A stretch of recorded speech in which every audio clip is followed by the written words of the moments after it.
오늘은 짐승표와 휴거 날짜에 대하여 나눠보고자 합니다. 짐승표란 무엇인지와 하나님께서 다니엘에게 마지막 때를 위하여 주신 날짜 2300주야와 1335일, 1290일이 짐승표와 휴거 날짜와 어떤 관계가 있는지, 그리고 그 숫자는 무엇을 의미하는지 알아보도록 하겠습니다. 새 예루살렘을 이루기 위한 추서의 순서는 하나님의 절기를 통해 이루어지는 것을 우리는 알 수 있습니다. 그 시기가 언제쯤인지 이 숫자들을 통해 우리는 추수의 순서, 즉 구원을 받는 순서를 유추해 볼 수 있을 것입니다. 첫 번째 무리는 첫 열매 14만 4천으로서 처음 익은 열매로 입에 흠이 없고 거짓이 없는 자들이며 영적인 거듭난 자들로서 예수님과 한 몸을 이루기에 예수님의 봄절기인 6월절에 추수가 이루어집니다. 무교절 추실절의 그날을 기억하며 성회로 모이는 날이 됩니다. 왕권을 갖게 된 장자들의 총회라 할 수 있습니다. 안식일에 시작하여 안식일에 끝을 맺습니다. 두 번째 무리는 3년 반 피난처에서 양육받는 무리들로서 휴거 신부들이 뿌린 씨앗의 첫 열매들로서 오순절 늦은 비 성령 강림을 통해 추수가 이루어지는 부류입니다. 3년 반 피난처에서 양육을 받는다고 하셨지만 환란으로 그 날들을 감하지 않으면 모든 육체가 구원을 얻지 못할 것이기에 그 날들을 감해 주신다고 하셨습니다.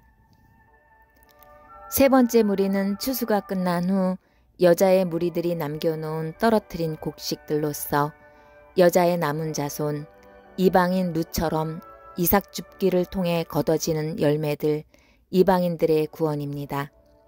그들은 천이 쓸 물건으로 함의 자손으로 가인의 씨로 태어났지만 하나님께서 살아 역사하시는 것을 보고 예수님의 보혈의 피를 붙잡는 최후 막차를 타는 기생 라합의 구원이라고 볼 수 있습니다.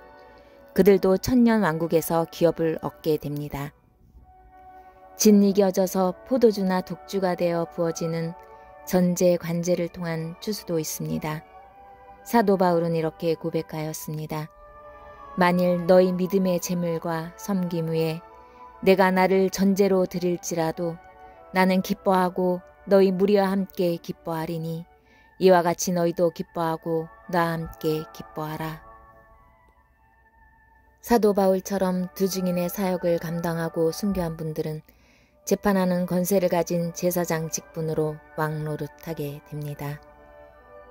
예수님께서 재림하시는 시기는 가을절기 나팔절입니다. 나팔을 불어 예수님께서 재림하셨음을 알리는 나팔을 불게 되며 이날은 예수님께서 죄를 속죄하셔서 온 열방의 모든 족속이 부활하게 되는 날입니다. 열흘 동안 죄에 대한 회개로 속죄일을 준비합니다. 볼지어다 그가 구름을 타고 오시리라. 각 사람의 눈이 그를 보겠고 그를 찌른 자들도 볼 것이요 땅에 있는 모든 족속이 그로 말미암아 애곡하리니 그러하리라. 속죄일로부터 5일이 지난 15일부터 일주일간 초막절을 지킵니다. 안식일로 시작하여 안식일로 끝을 맺습니다. 이날은 안락하고 편안한 집에서 잠시 벗어나 풀로 만든 초막에 거하며 육신의 장막 안에서 광야 생활을 통해 구원받게 된 모든 열방의 백성들이 감사와 찬양과 기쁨의 잔치를 하는 기간입니다. 내가 들은즉 한 거룩한 이가 말하더니 거룩한 이가 그 말하는 이에게 묻되 환상에 나타난 바 매일 드리는 제사와 망하게 하는 제약에 대한 일과 성소와 백성이 내준 바 되며 짓밟힐 일이 어느 때까지 이를꼬 하매 그가 내게 이르되 2300주야까지니 그때의 성소가 정결하게 되리라 하였느니라. 2300주야는 더러운 성전이 정결해지는 시기를 알게 하시기 위한 날수입니다. 피난처에서 양육받는 거듭나지 못한 육적인 사람들을 가리키는 여자의 무리들이 언제 휴거가 되는지 알려주시기 위한 날짜로도 볼 수 있습니다. 더러운 성전이 환란을 겪으면서 피난처에서 양육받아 성전이 거룩해져 가는 시간들을 알려주시기 위한 시간이라는 것입니다. 우리의 몸은 하나님께서 살아서 역사하시는 성령의 전입니다. 그런데 마지막 때는 그런 성전을 회파하여 짐승으로 만들어서 떨어뜨리려는 사탄의 관계가 있다는 것 또한 알아야 합니다. 또한 하나님을 믿는다고 입으로는 말을 했지만 마음에서는 나를 우상으로 만들어 나를 높이고 있었던 모든 자들에게 하나님의 심판이 임한다는 것입니다. 그로 인해 하나님의 음성을 듣지 못하고 짐승표를 분별 없이 받게 되기도 할 것입니다. 장차 한 왕의 백성이 와서 그 성읍과 성소를 무너뜨리려니와 그의 마지막은 홍수에 휩쓸림 같을 것이며 또 끝까지 전쟁이 있으리니 황폐할 것이 작정되었느니라. 그가 장차 많은 사람들과 더불어 한 일의 동안에 언약을 굳게 맺고 그가 그 일의 절반에 제사와 예물을 금지할 것이며 또 포악하여 가증한 것이 날개를 의지하여 설 것이며 또 이미 정한 종말까지 진노가 황폐하게 하는 자에게 쏟아지리라 하였느니라 하니라. 장차 환왕의 백성이 와서 성전인 우리 몸을 더럽혀서 무너뜨린다고 합니다.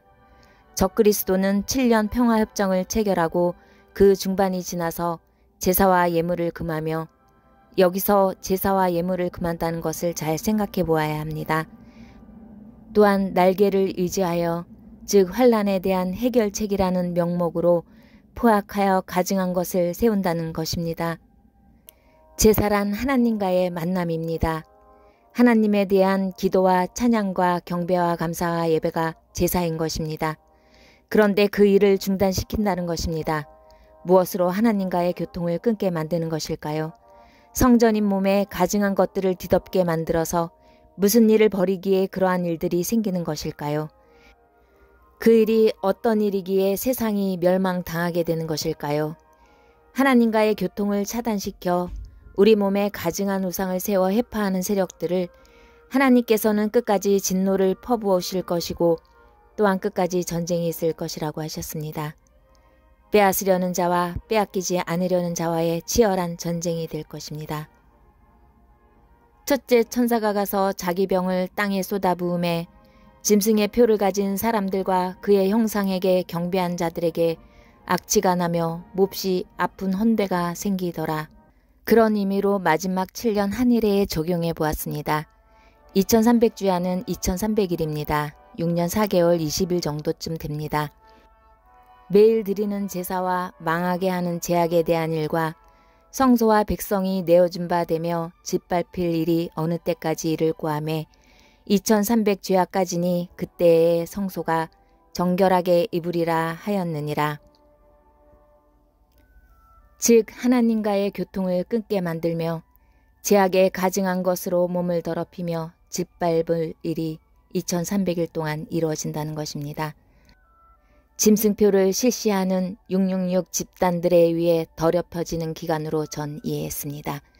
그것은 실제적으로 하나님과의 교통을 차단시키는 가증한 것들로 몸에 적용될 일들이며 그것들을 거부하며 피난하는 거듭나지 않았던 많은 백성들이 또한 회개의 자리로 돌이킬 수 있는 매개체의 역할이 되기도 할 것입니다. 오라 우리가 여호와께로 돌아가자. 여호와께서 우리를 찢으셨으나 도로 낫게 하실 것이요 우리를 치셨으나 싸매어 주실 것임이라. 아멘.